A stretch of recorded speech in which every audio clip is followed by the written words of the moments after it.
பிரச்சனை, நோய் என்பது நல்லது. நம்ம எல்லாருக்கும் ஒரு மூலமான ஒரு இக்னோரன்ஸ் சொல்லக்கூடிய அறியாமை என்பது, நான் வந்த வேலையை விட்டு வெட்டி வேலை செய்கிறேன். எது வெட்டி வேலை அப்படின்னா, உங்களை தெரிந்து கொள்ளாமல் செய்த அனைத்து வேலைகளும் வெட்டி வேலைகள். யோக மார்க்கத்துல பதஞ்சலில 4 ஸ்டேட் சொல்லுவோம். தூக்கம், கனவு, விழிப்பு நிலை, விழிப்புணர்வு அப்படின்னு. தூக்கம்னா தூங்கிட்டு இருக்குது. நம்ம தூங்கும்போது நம்ம தூங்கணும்னு தெரியாது. கனவுல நம்ம கனவு காண்றோம்னு தெரியாது, மூச்சாதான் தெரியும் கனவு கண்டிருப்போம்னு. விழிப்பு நிலைன்றது அதாவது உலகில் சார்ந்த விஷயங்களை தன் நிலை அறியாமல் உலகம், குடும்பம், சம்பாத்தியம், வாழ்க்கை, படித்தல் போன்ற விஷயங்கள்லாம் தன் நிலை தெரியாமல் செய்வது. இது 3மே தூக்கம்ன்றாங்க.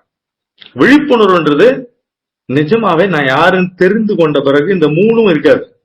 துரியாதீத நிலை அப்படின்வாங்க. துரியாதீதம்னு